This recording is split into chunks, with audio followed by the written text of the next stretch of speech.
શૂન્યમાં છે વાસ, પોતે પરમાત્મા, આત્માય પોતે છો ને પરમાત્માય પોતે છો. અને કાંઈ ન થાવું હોય ને તો જીવાત્મા તો છો જ. હે, જ્યાં હોય ત્યાં મન નાખે, ઘડીકમાં અહીંયા જાય, ઘડીકમાં અહીંયા જાય, ખેતર જાય તો ત્યાં છોડવા રે બધું ભરે, ઘેરે જાય તો ચૂલામાં રોટલા ને રોટલિયું દાળ ભાત ને શાક ને, વળી ચોકડીમાં બેહે તો કપડા ધોવાન વાસણ ઉટકવાન, કાંઈ બીજું કામ છે? રાત ને દી ઉઠી ખાવું પીવું ઊંઘવું, જગતના વૈભવ ભોગ વિલાસ ભોગવવા, અને ઉપર વાળો જે દોરી નાખે તે કર ટક મોઢું ફાટ્યું રે, પછી તુલસી પાન મૂકે ને હાકર નું પાણી નાખે ને ગંગાજળ નાખે, જાય કોઈ દી? વયા ગયા કેડે જાય? હે, આયા ફોટામાં ભગવાનને આપણે બેહારી દીધા હોય. આ જે જમવામાં બનાવ્યું હતું થાળ હવાર સુધી મૂકી રાખો, એક ભાતનો દાણો ઓછો થાય તો કેજો, થાય તો એને જમાડીએ છીએ આપણે. પણ કોઈ ભિખારી માગવા આવ્યા ને તરત કઈ અઠા કઠા જેવો છે કામીન ખા, એને દેતા નથી. એટલે સંતો કહે છે, હો અમે નથી કહેતા, હો સંતો કહે છે, જામીને નથી રે જમાડતો, ખાઈ નહીં એને ધરાવે છે થાળ, પૂંજે દેવી દેવલા, કરે જાને તાનું અપમાન, કઠોર જેના કાળજા, મઢવાળીને આપે છે માન, પૂંજે દેવી દેવલા. અમારા બેનું છે ને કઈ ટાઈમ હોય ને તે ડેડિયા પાડ્યા જાય, ત્યાંથી 50 રૂપિયા ભગવાન લઈ આવે, અને 5 રૂપિયા નાની ચુંદડી લાવે, પછી ચાંદલાનું પેકેટ લાવે, પછી નાના નાના કપડા સીવડાવે, માતાજી બનાવે, અને એને કપડા પહેરાવે, શણગાર સજાવે, પછી 56 ભોગ બનાવી નાખ્યું વિસીન જમાડે. પણ કોઈ દી માતાજી જમે નહીં. એટલે સંતો કે જમે એને નથી જમાડતો, અને ખાઈ નહીં એને ધરાવે છે થાળ, પૂંજે દેવી દેવલા. ઘેટા બકરાની ઘાણ વળાવતો, લઈ છરીને કાઢે તલવાર, પૂંજે દેવી દેવલા. આવલા માંડવા કરે, માંડવા બોકડા વધેરે. આ બાજુ તો હવે સારું થઈ ગયું છે બધું. આ નિરાત મહારાજ ચારે કોર પ્રસરી ગયા ને, એમાં ઘણા આમાંથી બહાર નીકળી ગયા. નહીતર આ ઈ જ હાલતું તું. તમે હજી અમુક અમુક જગ્યાએ જાવ ને તો માતાજીના માંડવા નાખીને જીવતા જીવ પશુની હત્યા કરી અને માતાજીને રીઝાવે. આપણે માતાજીનો વિરોધ નથી કરતા. માતાજી કોઈ દી કોઈને દુખી ન કરે, કોઈને હેરાન ન કરે, કોઈને તકલીફ ન આપે. હવે તમે 2-5 બહેનો ને 2-5 ભાઈઓ, તમારા ભાંડોડા હોય, તમારી જનેતા હોય, જન્મદાતા માતા, ઈ તમે એને હાંચવો કે ન હાંચવો, તમને કોઈ દી શ્રાપ આપે? ઈ આશીર્વાદ જ આપે ને. બટા તું મને ન હાંચો તો કાંઈ નહીં, પણ ભગવાન તારું અભરે ભરશે, કે ન કે? હે, પણ આપણે તો પોતાની ઘરની જનેતાને ઓળખતા નથી, એને હાંચવતા નથી, અને મઢવાળી મા પાસે જઈને દીકરા માગીએ કે નહીં? એટલે સંતો કહે છે, સંત બાળીને છેટા ભાગે, પછી રોજ પાખંડીને પગે લાગે, અને ધન દોલત ને દીકરા માગે, દિલમાં વાતું દુઃખની કોઈ અનુભવી અમને કેજો, દિલાસો જઈ દેવને દેજો, દિલમાં વાતું દુઃખની. સંત કોઈ આવ્યા હોય અને કોઈ પગે લાગવા આવે, પણ આવા લાંબા વાળ વાળા અને ભગવાન ખોટું નહીં લગાડતા. લાંબા વાળ ને એ તમારે 2-3 ઝબકણી ડોકમાં માળાવું પહેર્યું હોય, જો ગુલાબ ગજરા હાથે બાંધ્યા, એવું બધું બાંધેલું હોય ને, કાંઈક વેહ પહેરેલો હોય ને, આમ સભામાંથી આવે ને બધા દોડીને પગમાં પડી જાય. હે, તો સંત ભાળીને છેટા ભાગે, રોજ પાખંડીને પગે લાગે, પછી ધન દોલત ને દીકરા. આપણે ભક્તિ શા માટે કરીએ છીએ? આ વૈભવ સુખ વિલાસ માટે કરીએ છીએ. પણ સંતોએ કીધું જે આ ચામડાની આંખથી દેખાય ને એ તમામ વસ્તુ નાશવંત છે, કાંઈ હારે આવ્યું નથી અને કાંઈ આવવાનું નથી, અહીંયા વ્યવસ્થા જ નથી. ત્યાં કઈ મકાન બંગલા નથી બનાવ્યો. તમે એમ નહીં માનતા કે હાશ હવે તો થાકી ગયા, ભગવાન લઈ જાય તો ત્યાં શાંતિથી. ત્યાં કાંઈ નથી. આ તો આમાંથી કાઢ્યા બીજામાં નાખી દે તરત. એટલે સંતો કહે છે કર્મ કોઈને છોડે નહીં, ભલે હોય સંત કે મહાંત, ભીલે બાણ માર્યા કૃષ્ણ હતા ભગવંત. કર્મ કરો ને તો સારું કરો, પણ ગામમાં કઈક મરણ થઈ ગયું હોય ને, અગ્નિ સંસ્કાર કરવા લઈ જાય સ્મશાન ભૂમિમાં. આપણે બેનું તો ન જાય, પણ તમે બધા જાવ ને. અગ્નિ સંસ્કાર કરવા લઈ જાય અને એ શબને પેલા પાણીથી નવરાવે, પછી એને ઘી ચોપડે, પછી એને અગ્નિ દાહ દે, અને બધા છેટા જઈને ત્યાં એક બાકડો કે પેટલી હોય ને ત્યાં જઈને બેસી જાય. અને બેઠા બેઠા ઈ અગ્નિ જલતી હોય ની ઝાડ હામું જોઈ અને બે મિત્ર વાતું કરે હો કે ઓહો કાલ તો આપણી યારે આવટાણે વાતું કરતો તો, આપણી યારે હસતો તો, બેહતો તો, બેઠો તો, અને ઘડીક વારમાં સપનું થઈ ગયું. આમ જોવો તો ખરા અગ્નિ બળવા મંડી. પણ એ એવો વિચાર નથી કરતો એની બળતી તો આપણી કાલ નહીં બળે, આપણે જવાનું છે. પણ આ ભાઈ અંદર વૈરાગ આવી ગયો. એના મિત્રને કે મારે તો હવે આવ સુધરી જ જવું છે, મારે હવે કોઈને દુખી નથી કરવા, મારે કોઈ આડોશી પાડોશી ઘરની કોઈ વ્યક્તિ આરે વેરઝેર નથી કરવું. અને હાહુ તો કે મારે ઘેરે જઈને મારે છોકરીઓને છોકરાને વહુને કોઈને કાંઈ હેરાન નથી કરવા. અને હાહરા કે મારે બધાય તો ઠીક, મારા ઘરના માણસને મારે કોઈ દી ખીજાવું જ નથી, ન કરવું સવારેથી હાંજ સુધી નકરા વડકા જ ભેરા કરું. પણ ખરેખર આ ભાઈ રાખ થઈ ગયો, વૈરાગ આવી ગયો. અને આ ભાઈ તો વીલું મોઢું લઈ ઘેરે આવ્યા. અને આવ્યા ને એટલે તરત જ ઓલા બેણે પાણીની ડોલ તૈયાર કરી હતી અને બે અગરબત્તીનો ધૂપ તૈયાર કર્યો હતો.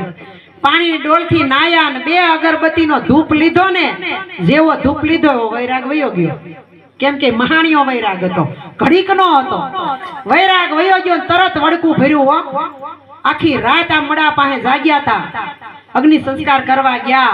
ક્યારના આમનમ સહી ભૂખ્યા તરસ્યા થાકી ગયા હતા ને એટલી ન ખબર પડે કે ચા કરી દેવાય હારીથી એક રકાબી. આગળ વૈરાગ આવ્યો તો ક્યાં વયો ગયો હે? એમ આપણને આ મહાણીઓ વૈરાગ ભજનમાં બેહી ત્યાં આમ બધા ડાયા કેટલા લાગે, આમ બધા જો તો બેઠા એમ થાય ને હાને સત્સંગમાં પલ્લી ગયા હશે, ભીજાઈ ગયા હશે હે.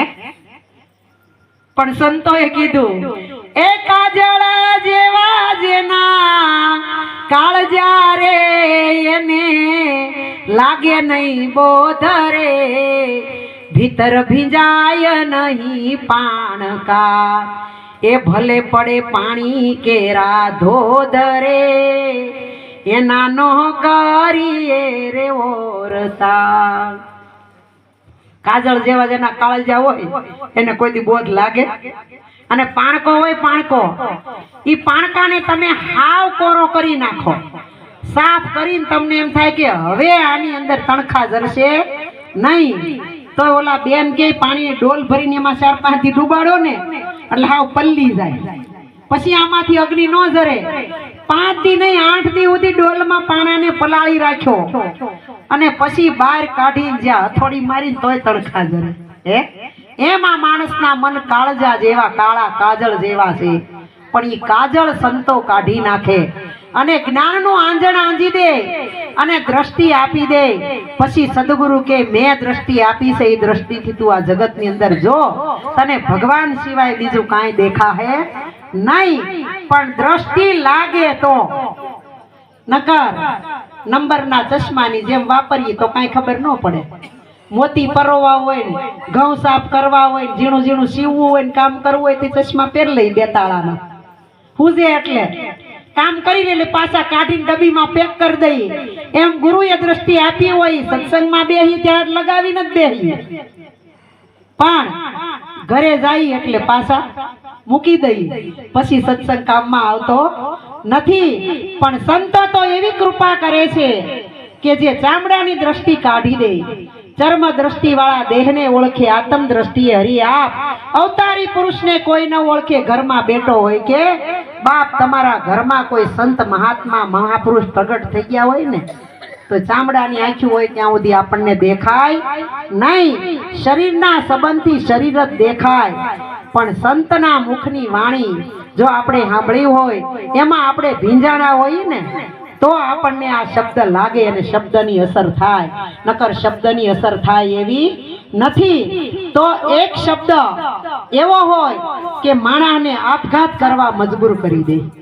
હે ગોપીચંદ ભરતરીને એની માએ એક જ શબ્દ કીધો તો ને કે આવી રે કયા દીકરા તારા બાપની હતી, જો આઈ રે કયા ના મારતો કથિયા રે ભરતરી.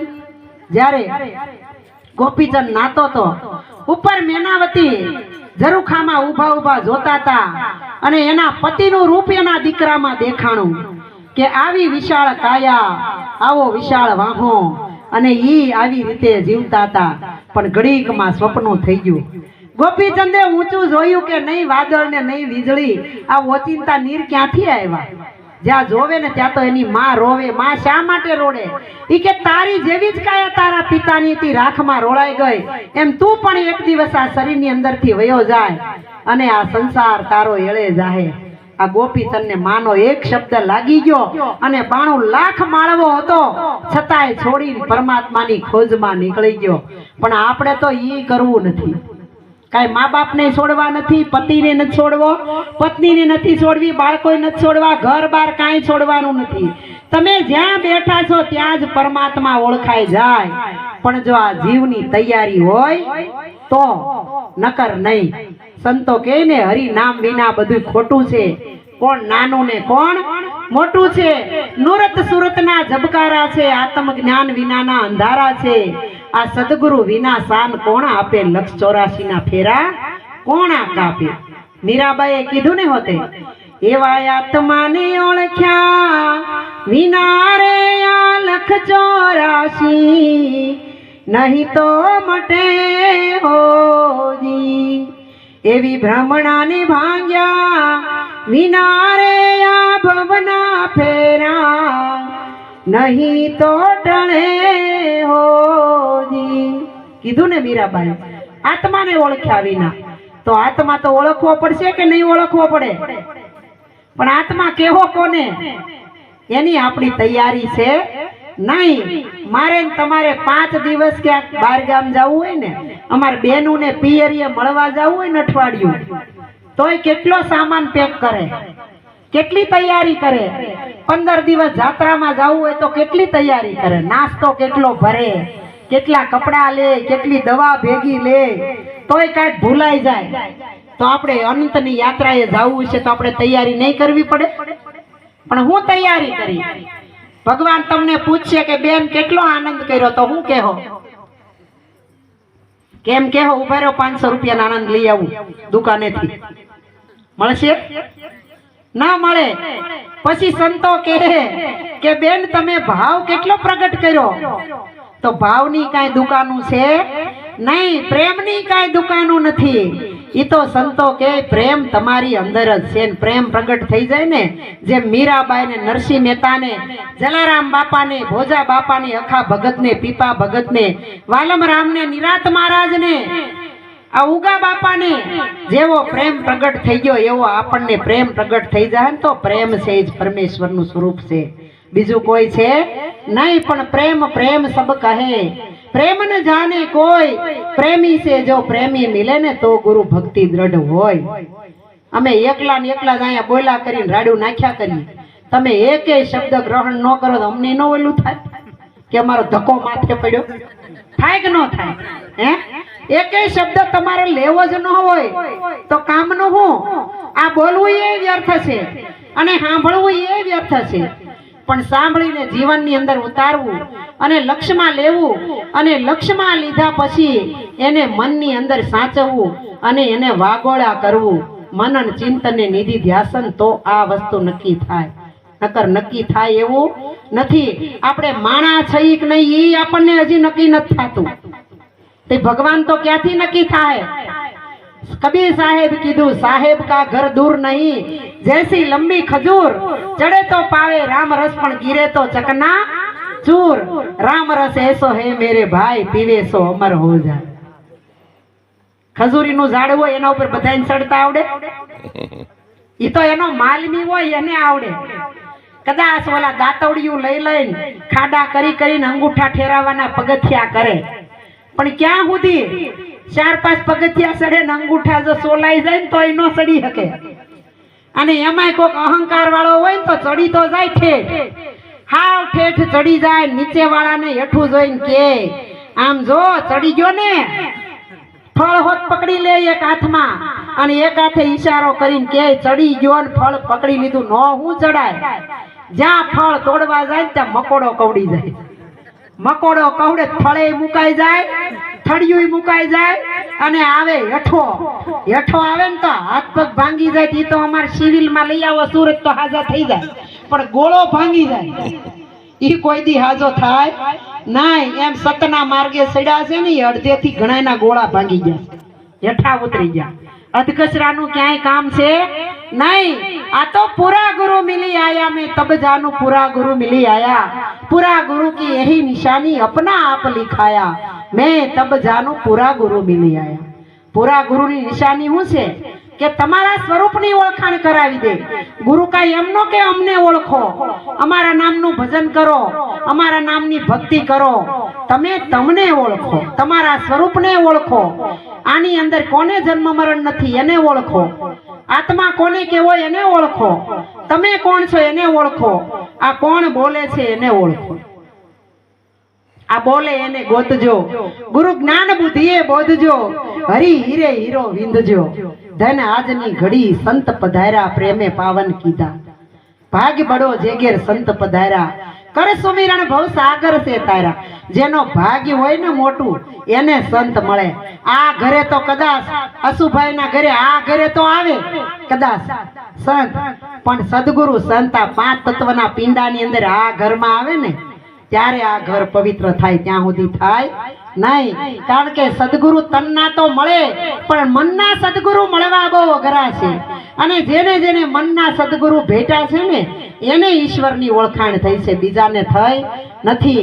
આપણે કદાચ મોટા મોટા માલમી ગુરુ હોય ને એ ગુરુને 10-10 ને 11,000 ભેટ પૂંજા કરીને આંગણે તો લઈ આવી પગલા પાડવા, પણ આ માટીનું, કપસીનું, રેતીનું, ઈટુનું, લોખંડનું ઘર પવિત્ર થાય।